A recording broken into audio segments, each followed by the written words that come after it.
Now we have to move to Shakespearean comedies. We have discussed tragedies and history plays. Whenever Shakespearean comedies are introduced, certain characteristics are mentioned. Very general notion of Shakespearean comedies or distinct feature of Shakespearean comedies is to arouse intellectual laughter. We can say that's a blend of two things. First, laughter.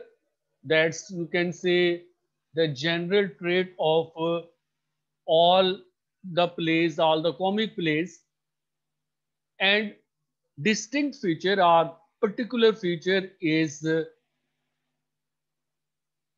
um, intellectual or thoughtful. And that intellectual or thoughtful laughter, that stands for, you can say, a critique, a critique of contemporary world, a critique of prevalent practices in society, a critique of certain beliefs. In this way, Shakespearean comedies, they are admired for their discourse, for their perspective on contemporary life. So, first feature, that is called arouse intellectual laughter, and intellectual laughter also has a notion that there is the continuous cross examination, and cross examination means cross examination of beliefs, cross examination of practices, cross examination of uh, political practices, social systems, nature of human relationship, and so on. Second idea that is associated with Shakespearean comedies is there is a contrast with the tragedies. If death is the watchword of Shakespearean tragedies, it is contrasted with marriage in Shakespearean comedies. So, if a contrast is drawn, contrast of Shakespearean tragedies and Shakespearean comedies, we can see a shift from the prevalent notion of death to more joyful notion of marriage, and that marriage is used for happy ending, and happy ending is also the common notions of comic plays. So in Shakespearean plays, Shakespearean comedies, we see that happy ending is realized through marriage. So marriage emerges as an agency of life, agency of rebirth, regeneration, resurrection in Shakespearean comedies. So first idea is intellectual laughter. Second is theme of marriage and its significance for the goal of happy ending. Third feature of Shakespearean comedies that can be with its, you can say, a technique or um, a plot that is more or less seen in Shakespearean comedies, that is called the idea of mistaken identities. And that mistaken identity follows the, you can say, a prototype of lost and found. Someone is lost, at the end he is found. So lost and found uh, prototype of dramatic structure is observed in Shakespearean comedies, and it is related with the idea of mistaken identities. As I mentioned that Shakespearean comedies are taken as a contrast with Shakespearean tragedies, and marriage is contrasted with the idea of death. Likewise, it is thought that if tragedy is a thesis, you can say in historical perspective, or uh, you can say in Hegelian perspective, or through the dialectics, it is thought that in Shakespearean, if Shakespearean tragedy is a thesis, so Shakespearean comedy is its antithesis. So thesis generate, you can say, one idea, and antithesis questions that idea. So it is thought that ideas that were propagated in Shakespearean tragedies, they are reviewed. A second thought is presented on them. Cross-examining of those ideas are seen in Shakespearean comedies. In this way, uh, as we see in Shakespearean comedies, fate, you can say, a very significant idea emerges. Fate and its relation with human uh, urge, human will, and consequences. In Shakespearean comedies, we see that the characters are not so, you can say, uh, overwhelmingly in the class of fate. So here, uh, a response to fate that is through, you can say, human choice and action that is seen. As fate and fortune, because in comedies that idea is called fortune, and in tragedy that's fate. Fate, you can say, is uh, counted with the idea of fortune here. Likewise, there are certain, you can say, ways of living. For example, in tragedies, mostly the civilized world or urban world is preferred. People, they are in the court or something like that. But in comedies, not all the comedies, but in some comedies, there is idyllic settings. Idyllic settings mean they are away from the human structures. So when they are away from human structures, they are, you can say, controlling their lives in a better way. As for, you can say, moral concerns of legitimate ownership, legitimate kingship or dudeship, and concept of right and wrong, they are seen in tragedies as well as in comedies.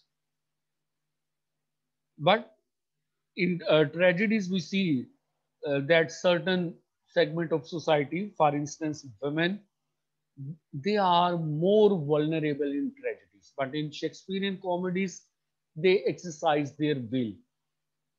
They prove that they have something to influence the human society. In this way, Twelfth Night, Merchant of Venice, they are much admired, but probably in Shakespearean plays, that's the character of Kate in uh, Taming of the Shrew, that appeals to, you can say, feminist writers. And here we see the concept of contrast with tame and wild woman, and the potential of wild women to influence human lot in general.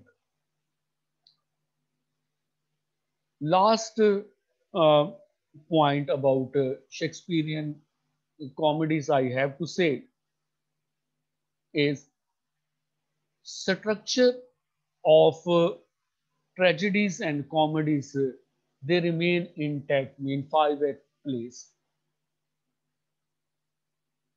And here, dramatic, typical or conventional dramatic structure of untangling a conflict and resolving a conflict, that is also seen. But in comedies, we see that a mirthful spirit that is not seen in uh, tragedies. In tragedies, characters they are, you can say, in uh, in a more open war with their fate, with their circumstances, and in comedies, they they are amusing their, you can say, situations. Sir, please repeat the structure difference of tragedy and comedy. Structure is same. I say that there in both there are five acts. Untangling conflict and resolution of conflict are similar, but that conflict does not deprive the character of their mirthful spirit in comedies. In comedies, they enjoy, they celebrate, they amuse.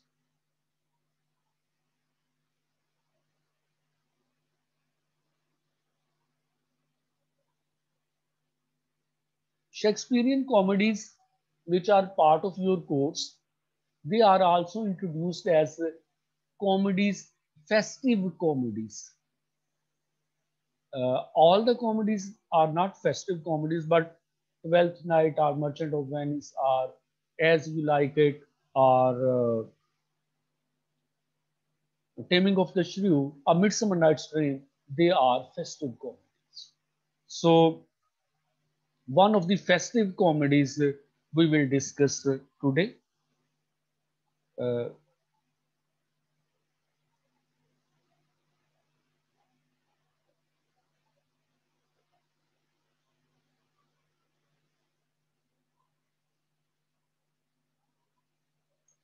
are you seeing the slides? Hello. Yes, sir. Okay.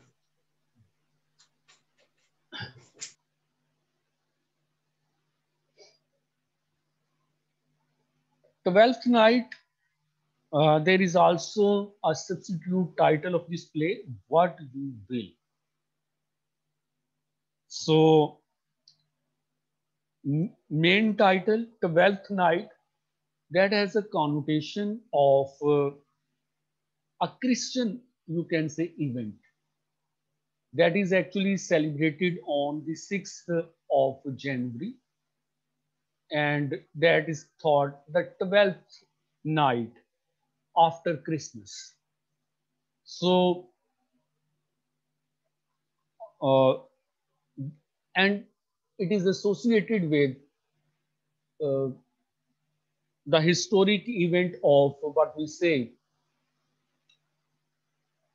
uh, in Christian, you can say um, mythology, or sorry, in Christian history, it is thought the event of recognizing Jesus Christ through the arrival of Magi. Magi were the wise shepherds who brought gifts for baby Jesus Christ. So, after the birth of Jesus Christ, that was the, you can say, significant event when Magi brought gifts for Jesus Christ. And that event is associated with the idea that is called Epiphany.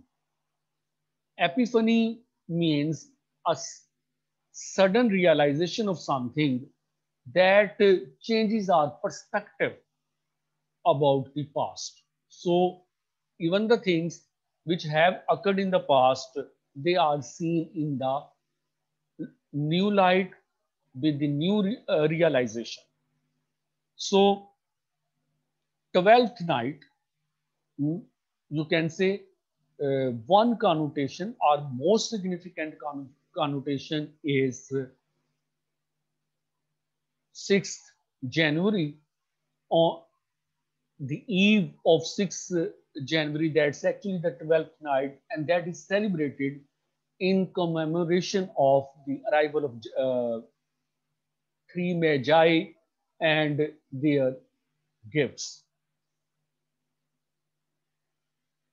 Sec, but that event, you can say, in Christian world, that stands for, Sir, it happens in 6th January, on 6th January. yes, 6th January. Uh, Sorry.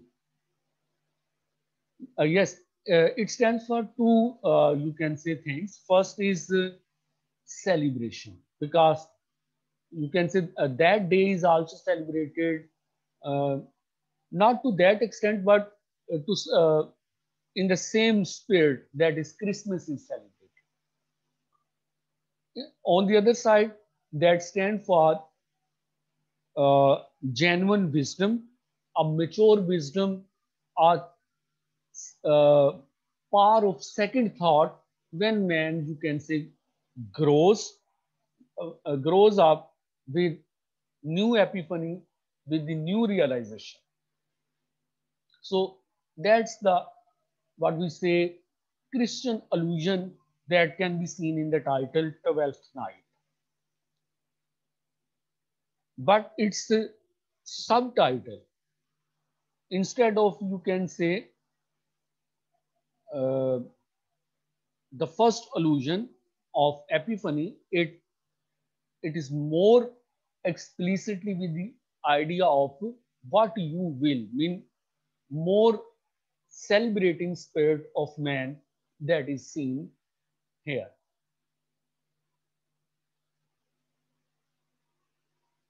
Besides title, when we go through this play is admired for, on one side, uh, the wisdom of Voila, a character who appears in this play in disguise of Caesarion. And on uh, on the other hand, it uh, it has, you can say, a comment on different facets of love. For example, love and wooing. Woo, when someone is in state of love and misses his beloved or her love, and they are trying to woo their partner in a, you can say, relationship. And second is, in state of love, a highly rational man like the character of Duke, of Duke, Orsino, and uh, Countess Olivia. They, otherwise they are wise fellows, but in state of love, they act, you can say, irrational. So second part can be uh, impact of state of love on human thinking and action in terms of irrationality, making you can say woes, and then attempts to stand by those woes, like Olivia's vow that she will not marry a man, or she will not see the Duke for 7 years. Third, is called uh,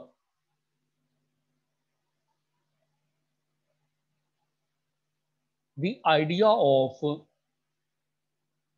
seriousness that is ridiculed in this book.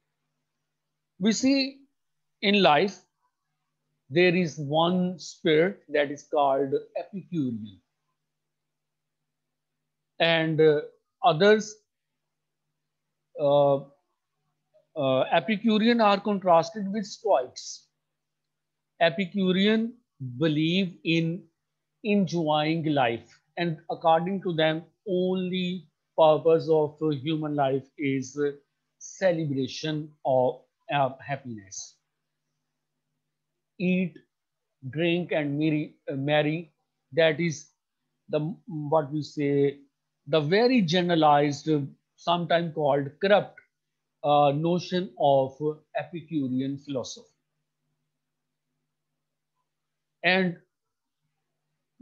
uh, because of this idea, they don't like to, you can say, uh, sadness or gloomy mood or seriousness, whatever you can say, is enemy of human bliss, that is discarded, and pleasure seeking, that is given the top priority.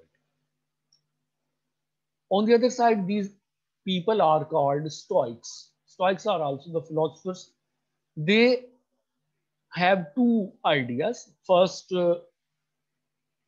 as Epicurean believe that there is only happiness in the world, Stoics believe that there is only pain in the world.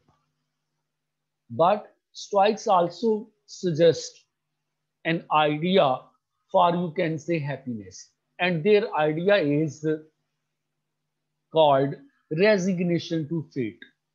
जो किस्मत में है उस पर आप खुश रहें. Don't bother any pain.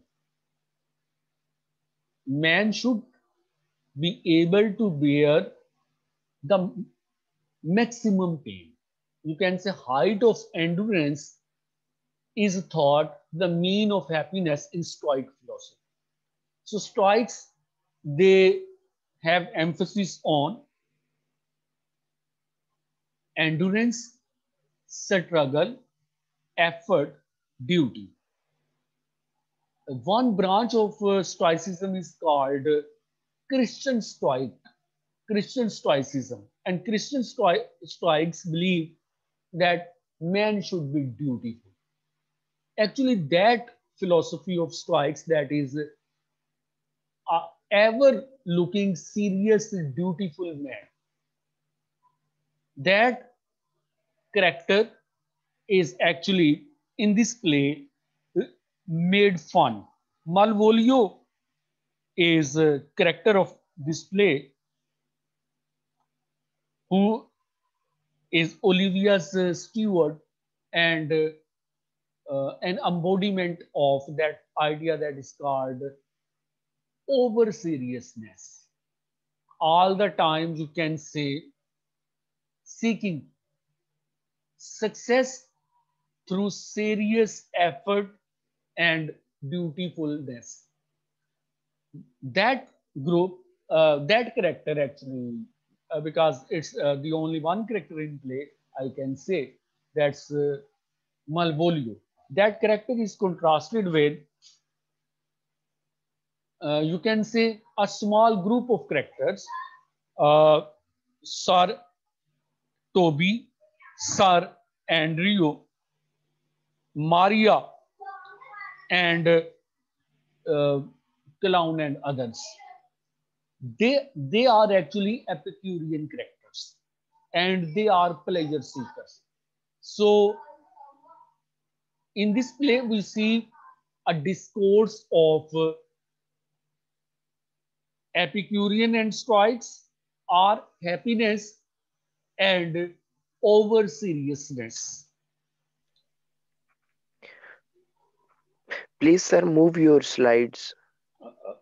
I was actually just discussing title. In fact, I move now.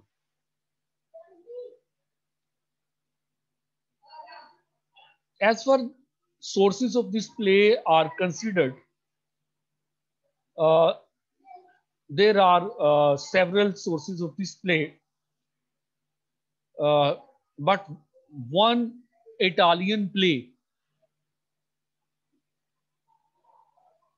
Gal Igna, Ignati, that is translated as the deceived ones, is thought the ultimate source of story of this play, because in that play a similar story of love, waiting for love, reconciliation is seen. Another source is thought a tale of Apollonius and Scylla, which was written by Barnaby Rish.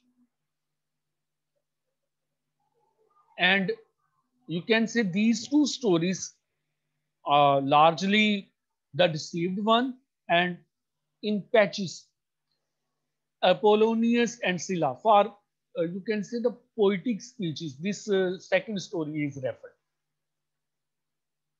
Entertainment element of Twelfth Night and La Sacrificio, they have some resemblance. That is also another play. Names of the characters are also borrowed from the story of Parismus, who was the renowned prince of Bohemia. And Parismus was written by Emmanuel Fort. So this story, this play, we can say in parts that existed, but dramatists made a synthesis of its sources and created a new play out of it.